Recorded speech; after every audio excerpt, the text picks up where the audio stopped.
ब्रह्मा जी के यज्ञ के ऋत्विजों का वर्णन।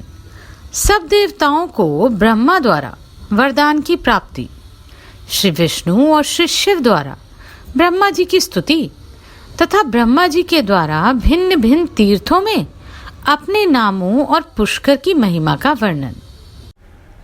आप सभी डिस्क्रिप्शन बॉक्स से मेरे दूसरे चैनल ज्ञान कथा सागर में आरंभ की गई महाभारत की श्रवण पुस्तिका का भी आनंद उठा सकते हैं। भीष्म जी कहते हैं, ब्राह्मण, लोकविदाता भगवान ब्रह्मा जी ने किस समय यज्ञ संबंधी सामग्रियां एकत्रित करके उनसे यज्ञ करना आरंभ किया? ये यज्ञ जैसा और जिस प्रकार हुआ था वह सब मुझे बताइए।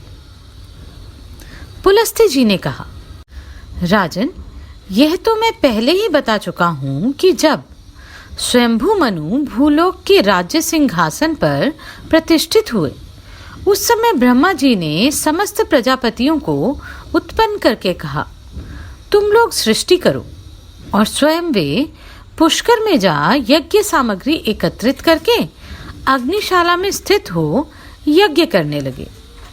ब्रह्मा जी समस्त देवताओं, गंधर्वों तथा अप्सरों को भी वहां ले गए थे। ब्रह्मा, उद्गाता, होता और अधर्व्यु ये चार प्रधान रूप से यज्ञ के निर्वाहक होते हैं। इनमें से प्रत्येक के साथ अन्य तीन व्यक्ति परिवार रूप में रहते हैं, जिन्हें ये स्वयं ही निर्वाचित करते हैं। ब्रह्मा, ब्राह्मणाच्छंसी, पौता तथा आघ्रिग, इन चार व्यक्तियों का एक समुदाय होता है। इन सबको ब्रह्मा का परिवार कहते हैं। ये चारों व्यक्ति आन्वीक्षिकी अर्थात तर्कशास्त्र तथा वेद विद्या में प्रवीण होते हैं।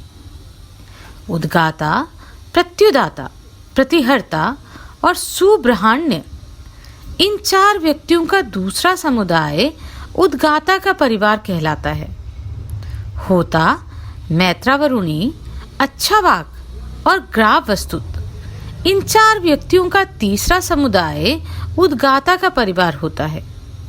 अधर्व्यु, प्रतिप्रस्था, नेष्ठा और उन्नेता, इन चारों का चौथा समुदाय अधर्व्यु का परिवार माना गया है।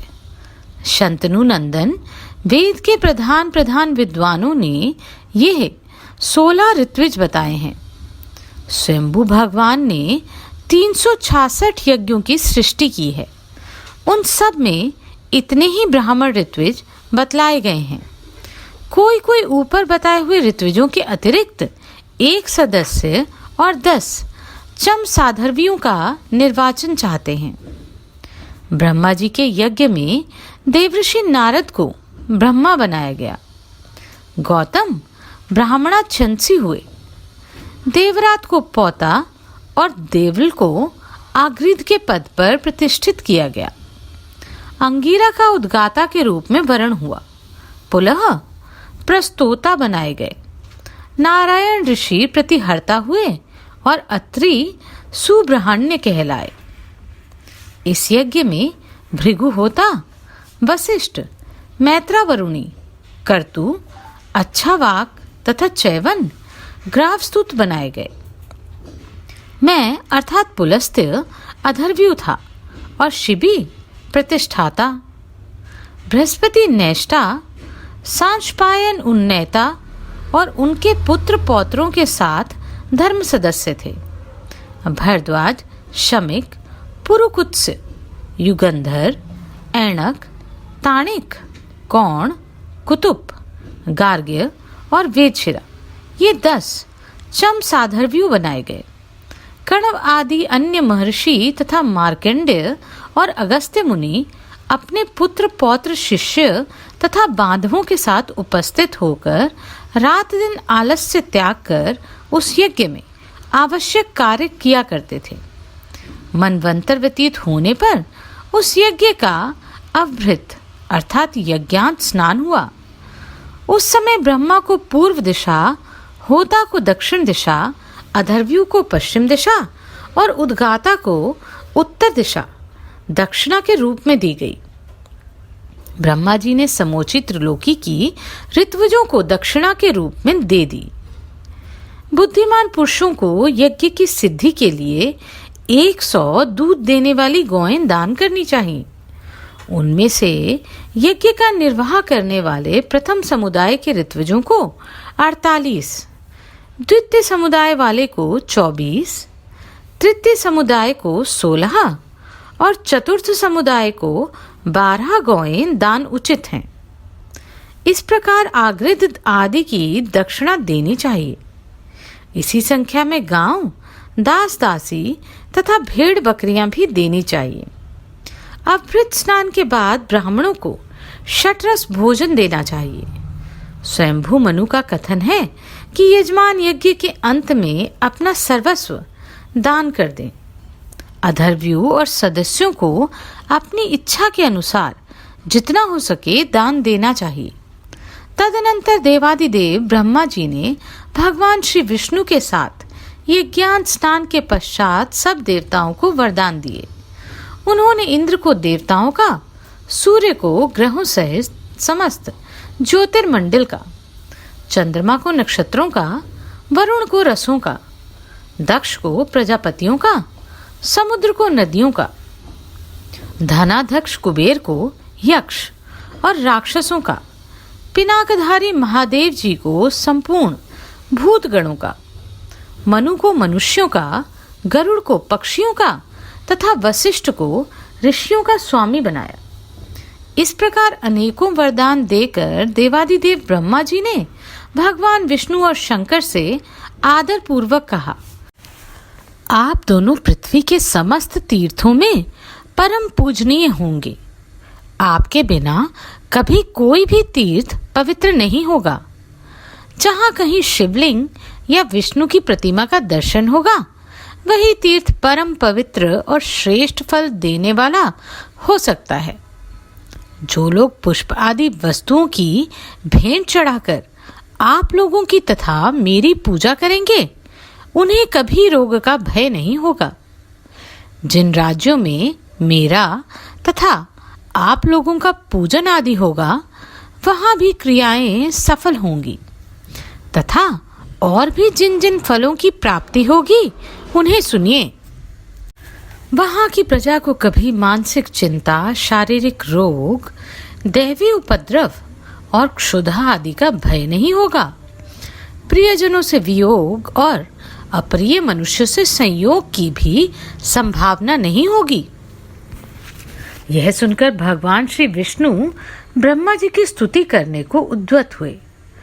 भगवान श्री विष्णु बोले, जिनका कभी अंत नहीं होता, जो विशुद्ध चित्त और आत्म स्वरूप हैं, जिनके हजारों भुजाएं हैं, जो सहस्त्र किरणों वाले सूर्य की भी उत्पत्ति के कारण हैं, जिनका शरीर और कर्म दोनों अत्यंत शुद्ध है, उन सृष्टिकर्ता ब्रह्मा जी को नमस्कार है।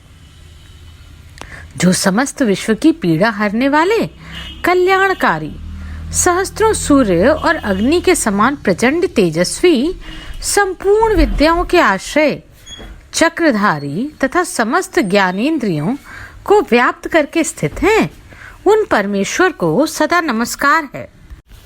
प्रभो, आप अनादि देव हैं, अपनी महिमा से कभी च्युत नहीं होते, इसलिए अच्युत हैं। आप शंकर रूप से शेषनाग का मुकुट धारण करते हैं, इसलिए शेष शेखर हैं। महेश्वर, आप ही भूत और वर्तमान के स्वामी हैं। सर्वेश्वर, आप मरुदगणों के, जगत के, पृथ्वी के तथा समस्त भुवनों के पति हैं। आपको सदा प्रणाम है।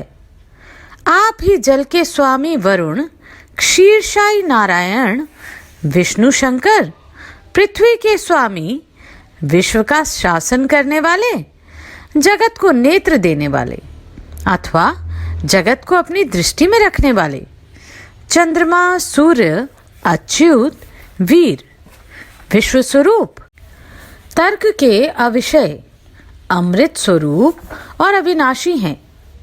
प्रभो, आपने अपने तेज स्वरूप प्रज्वलित अग्नि की ज्वाला से समस्त भुवन मंडल को व्याप्त कर रखा है। आप हमारी रक्षा करें। आपके मुख सब ओर हैं। आप समस्त देवताओं की पीड़ा हरने वाले हैं। अमृत स्वरूप और अविनाशी हैं। मैं आपके अनेक मुख देख रहा हूँ। आप शुद्ध अंतःकरण वाले पुरुषों की परम गति और पुराण पुरुष हैं। आप ही ब्रह्मा, शिव तथा जगत के जन्मदाता हैं। आप ही सबके परदादा हैं। आपको नमस्कार है। आदिदेव संसार चक्र में अनेकों बार चक्कर लगाने के बाद उत्तम मार्ग के अवलंबन और विज्ञान के द्वारा जिन्होंने अपने शरीर को विशुद्ध बना लिया है, उन्हीं को कभी आपकी उपासना का सौभाग्य प्राप्त होता है। देववर, मैं आपको प्रणाम करता हूँ। भगवान, जो आपको प्रकृति से परे अद्वितीय ब्रह्म स्वरूप समझता है, वही सर्वज्ञों में श्रेष्ठ है। गुणमय पदार्थों में आप विराट रूप से पहचाने जा सकते हैं तथा अंतकरण में आपका सूक्ष्म रूप से बोध होता है। भगवान, आप जीवा, हाथ पैर आदि इंद्रियों से रहित होने पर भी पद्म धारण करते हैं। गति और कर्म से रहित होने पर भी संसारी हैं देव। इंद्रियों से शून्य होने पर भी आप सृष्टि कैसे करते हैं? भगवान, विशुद्ध भाव वाले याज्ञिक पुरुष संसार बंधन का उच्छेद करने वाले यज्ञों द्वारा आपका यजन करते हैं, परंतु उन्हें स्थूल साधन से सूक्ष्म परात्पर रूप का ज्ञान नहीं होता। अतः उनकी दृष्टि में आपका ये चतुर्मुख स्वरूप ही रह जाता है। अद्भुत रूप धारण करने वाले परमेश्वर, देवता आदि भी आपके उस परम स्वरूप को नहीं जानते। अतः वे भी कमलासन पर विराजमान उस पुरातन विग्रह की ही आराधना करते हैं, जो अवतार धारण करने से उग्र प्रतीत होता है। आप विश्व की रचना करने वाले प्रजापतियों के भी उत्पत्ति स्थान हैं। विशुद्ध भाव वाले योगीजन भी आपके तत्व को पूर्ण रूप से नहीं जानते। आप तपस्या से विशुद्ध आदि पुरुष हैं। पुराण में यह बात बारंबार कही गई है कि कमलासन ब्रह्मा जी ही सबके पिता हैं। उन्हीं से सबकी उत्पत्ति हुई है। इसी रूप में आपका चिंतन भी किया जाता है। आपके उसी स्वरूप को मूढ़ मनुष्य अपनी बुद्धि लगाकर जानना चाहते हैं। वास्तव में उनके भीतर बुद्धि है ही नहीं। अनेकों जन्मों की साधना से वेद का ज्ञान, विवेकशील बुद्धि अथवा प्रकाश प्राप्त होता है। जो उस ज्ञान की प्राप्ति का लोभी है, वह फिर मनुष्य योनि में नहीं जन्म लेता। वह तो देवता और गंधर्वों का स्वामी अथवा कल्याण स्वरूप हो जाता है।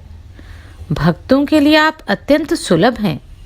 जो आपका त्याग कर देते हैं, आपसे विमुख होते हैं, वे नरक में पड़ते हैं। प्रभु, आपके रहते इन सूर्य, चंद्रमा, वसु, मरुदगण और पृथ्वी आदि की क्या आवश्यकता है? आपने ही अपने स्वरूप भूत तत्वों से इन सब का रूप धारण किया है। आपके आत्मा का ही प्रभाव सर्वत्र विस्तृत है। भगवान, आप अनंत हैं। आपकी महिमा का अंत नहीं है। आप मेरी की हुई ये स्तुति स्वीकार करें। मैंने हृदय को शुद्ध करके समाहित हो आपके स्वरूप के चिंतन में मन को लगाकर ये स्तवन किया है। प्रभु, आप सदा मेरे हृदय में विराजमान रहते हैं। आपको नमस्कार है। आपका स्वरूप सबके लिए सुगम सुबोध नहीं है, क्योंकि आप सबसे पृथक, सबसे परे हैं। ब्रह्मा जी बोले, केशव, इसमें संदेह नहीं है कि आप सर्वज्ञ और ज्ञान की राशि हैं। देवताओं में आप सदा सबसे पहले पूजे जाते हैं। भगवान श्री विष्णु के बाद रुद्र ने भी भक्ति से नतमस्तक होकर ब्रह्मा जी का इस प्रकार स्तवन किया। कमल के समान नेत्रों वाले देवेश्वर, आपको नमस्कार है। आप संसार की उत्पत्ति के कारण हैं और स्वयं कमल से प्रकट हुए हैं। आपको नमस्कार है। प्रभो, आप देवता और असुरों के भी पूर्वज हैं। आपको प्रणाम है। संसार की सृष्टि करने वाले आप परमात्मा को नमस्कार है। संपूर्ण देवताओं के ईश्वर, आपको प्रणाम है। सबका मोह दूर करने वाले जगदीश्वर, आपको नमस्कार है। आप विष्णु की नाभि से प्रकट हुए हैं। कमल के आसन पर आपका आविर्भाव हुआ है। आप मूंगे के समान लाल अंगों तथा कर पल्लवों से शोभायमान हैं। आपको नमस्कार है। नाथ, आप किन किन तीर्थ स्थानों में विराजमान हैं तथा इस पृथ्वी पर आपके स्थान किस किस नाम से प्रसिद्ध हैं? ब्रह्मा जी ने कहा, पुष्कर में मैं देवश्रेष्ठ ब्रह्मा जी के नाम से प्रसिद्ध हूँ। गया में मेरा नाम चतुर्मुख है। कान्यकुब्ज में देवगर्भ या वेदगर्भ और भृगुकक्ष अर्थात भृगु क्षेत्र में मैं पितामह कहलाता हूँ। कावेरी के तट पर सृष्टिकर्ता, नंदीपुरी में बृहस्पति, प्रभास में पद्मजन्मा, वानरी अर्थात किष्किंधा में सुरप्रिय, द्वारका में ऋग्वेद, विदिशापुरी में भुवनाधिप, पौंड्रक में पुंडरीकाक्ष, हस्तिनापुर में पिंगाक्ष, जयंती में विजय, पुष्करावत में जयंत, उग्रदेश में पद्महस्त, श्यामलीपुरी में भवरुद्र, अहिच्छत्र में जयानंद, कांतिपुरी में जनप्रिय, पाटलिपुत्र अर्थात पटना में ब्रह्मा, ऋषिकुंड में मुनि, महिला रोपे में कुमुद, श्रीनिवास में श्रीकंठ, कामरूप अर्थात आसाम में शुभाकार, काशी में शिवप्रिय, मल्लिका में विष्णु, महेंद्र पर्वत पर भार्गव, गौनर्द देश में स्थविराकर, उज्जैन में पितामह, कौशंबी में महाबोध, अयोध्या में राघव, चित्रकूट में मुनीन्द्र, विंध्य पर्वत पर वराहा और गंगा द्वार अर्थात हरिद्वार में परमेष्ठी, हिमालय में शंकर, देविका में शत्रुचाहस्त, चतुष्पथ में शत्रुवहस्त, वृंदावन में पद्मपाणि, नैमिषारण्य में कुशहस्त, गौलपक्ष में गोपीनंद्र, यमुना तट पर सुचंद्र, भगीरथी के तट पर पद्मतनु, जनस्थान में जनानंद, कोंकण देश में मद्राक्ष, काम्पिल्य में कनकप्रिय, खेटक में अन्नदाता, कुशस्थल में शंभो, लंका में पुलस्त्य, काश्मीर में हंसवाहन, अर्बुद अर्थात आबू में वशिष्ठ, उत्पलावत में नारद, मेधक में श्रुतिदाता, प्रयाग में यजुषापति, यज्ञ पर्वत पर सामवेद, मधुर में मधुरप्रिय, अंगोलक में यज्ञगर्भ, ब्रह्मवा में सुतप्रिय, गौमंत में नारायण, विदर्भ अर्थात बरार में द्विजप्रिय, ऋषिवेद में दुराधर्ष, पंपापुरी में सुरमर्दन, विरजा में महारूप, राष्ट्रवर्धन में सुरूप, मालवी में पृथुदर, शाकंभरी में रसप्रिय, पिंडारक क्षेत्र में गोपाल, भोगवर्धन में शुष्कंद, कादम्बक में प्रजाध्यक्ष, समस्थल में देवाध्यक्ष, भद्रपीठ में गंगाधर, सुपीठ में जलमाली, त्र्यंबक में त्रिपुराधीश, श्री पर्वत पर त्रिलोचन, पद्मपुर में महादेव, कलाप में वैधस, श्रृंगवेरपुर में शौरी, नैमिषारण्य में चक्रपाणी, दंडपुरी में विरूपाक्ष, धूतपातक में गौतम, माल्यवान पर्वत पर हंसनाथ, बालिक में द्विजेंद्र, इंद्रपुरी अमरावती में देवनाथ, दूताषाढ़ी में धुरंधर, लंबा में हंसवाहा, चंडा में गरुड़ प्रिय, महोदय में महायज्ञ, यूपकेतन में सुयज्ञ, पद्मवन में सिद्धेश्वर, विवा में पद्म बोधन, देवदारू वन में लिंग, उद्दक पथ में उमापति, मातृस्थान में विनायक, अलकापुरी में धनादिप, त्रिकुट में गौनर्द, पाताल में वासुकी, केदार क्षेत्र में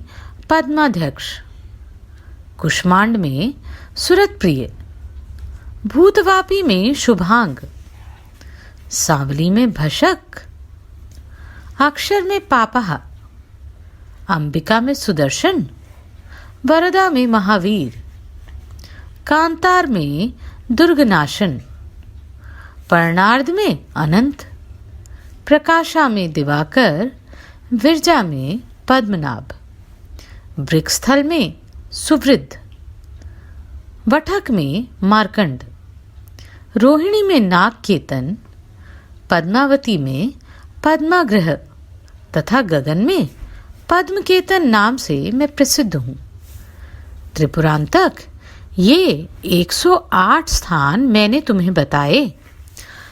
इन स्थानों में तीनों संध्याओं के समय मैं उपस्थित रहता हूँ। जो भक्तिमान पुरुष इन स्थानों में से एक का भी दर्शन कर लेता है, वह परलोक में निर्मल स्थान पाकर अनंत वर्षों तक आनंद का अनुभव करता है। उसके मन, वाणी और शरीर के सभी पाप नष्ट हो जाते हैं। इसमें तनिक भी अन्यथा विचार करने की आवश्यकता नहीं है। और जो इन सभी तीर्थों की यात्रा करके मेरा दर्शन करता है, वह मोक्ष का अधिकारी होकर मेरे लोक में निवास करता है। जो पुष्प, नैवेद्य एवं धूप चढ़ाता और ब्राह्मणों को भोजन आदि से तृप्त करता है, साथ ही जो स्थिरता पूर्वक ध्यान लगाता है, वह शीघ्र ही परमेश्वर को प्राप्त कर लेता है। उसे पुण्य का श्रेष्ठ फल तथा अंत में मोक्ष प्राप्त होता है। जो इन तीर्थों की यात्रा करता या कराता है, अथवा जो इस प्रसंग को सुनता है, वह भी समस्त पापों से छुटकारा पा जाता है। शंकर, इस विषय में अधिक क्या कहा जाए।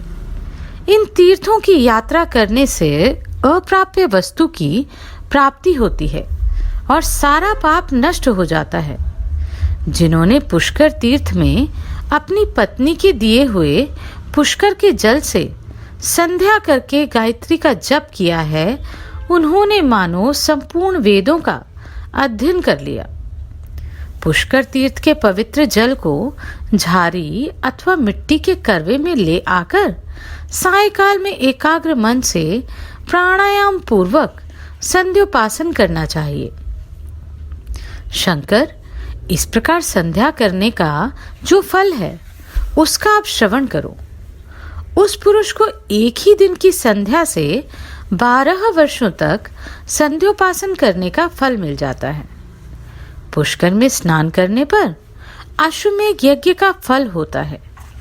दान करने से उसके 10 गुने और उपवास करने से अनंत गुने फल की प्राप्ति होती है।